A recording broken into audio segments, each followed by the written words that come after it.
마이크로소프트가 애플을 제치고 시가총액 1위를 탈환했다. 테슬라가 주행보조 시스템을 작동시킨 상태에서 경찰차를 들이받았다. 어도비가 4년 만에 최대 실적을 달성했다는 소식에 폭등했다. 현대차 그룹 정몽구 회장의 위독설에 현대모비스와 글로비스가 장중 폭등했다. 삼성전자가 장중 8만원을 돌파했다. 에코프로머티가 블록딜에 16% 가까이 폭락했다.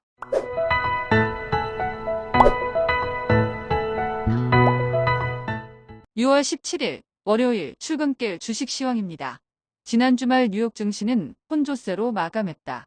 다우존스는 57.94포인트 하락한 38,589.16포인트로 마감했으며 S&P 500 지수는 2.14포인트 하락한 5,431.6, 나스닥은 21.32포인트 상승한 17,688.88포인트로 마감했다.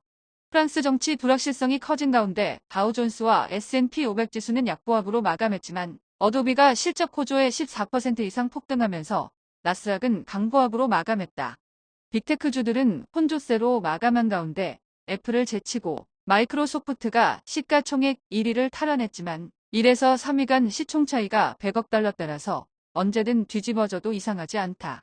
엔비디아가 130달러를 돌파하며 사상 최고치를 경신하고 브로드컴도 액면 분할 소식과 함께 6일 연속 상승했지만 퀄컴, 마이크론 등 다른 종목들이 일제히 하락하며 필라델피아 반도체 지수는 약보합으로 마감했다. 캘리포니아 플러턴에서 주행 보조 시스템을 켜고 주행 중이던 테슬라 전기차가 정차 중인 경찰차를 들이받았다는 소식에 테슬라 주가는 2% 이상 급락하고 니콜라를 제외한 전기차 업체들이 일제히 하락했다. 10년 만기 국채 수익률은 4.213%로 하락했고 2년 만기 국채 수익률도 4.685%로 하락했다. 원달러 환율은 1,389원으로 상승했고 서부텍사스 중진유는 배럴당 78.45달러로 하락했다. 비트코인은 66,000달러대 중반을 기록 중이고 이더리움은 3,500달러 중반대로 상승했다.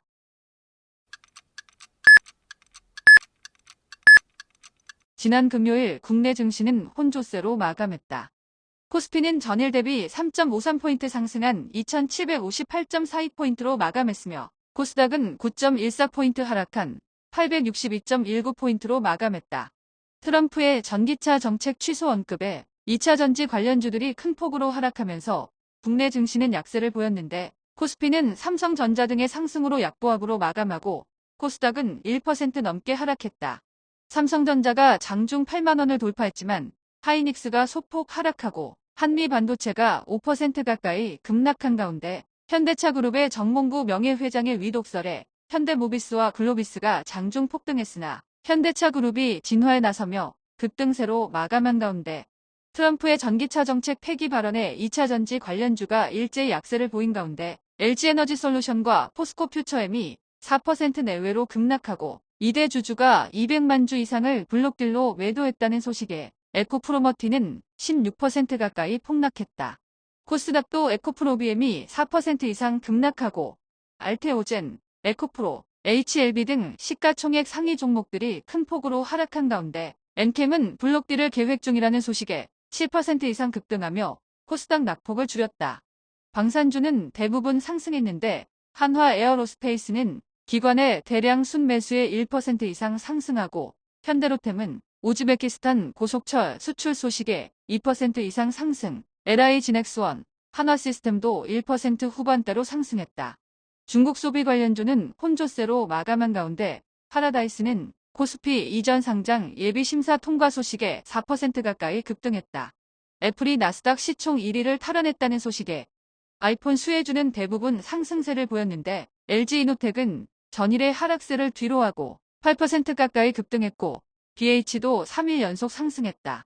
최근 K푸드 열풍에 불닭볶음면을 수출하는 삼양식품이 장중 68만원을 돌파하면서 신고가를 경신하고 냉동김밥을 미국에 수출하는 사조 대림이 상한가를 찍으면서 김을 공급하는 사조시푸드도 상한가를 기록하자 두 회사의 지주회사격인 사조산업도 덩달아 상한가를 기록했다.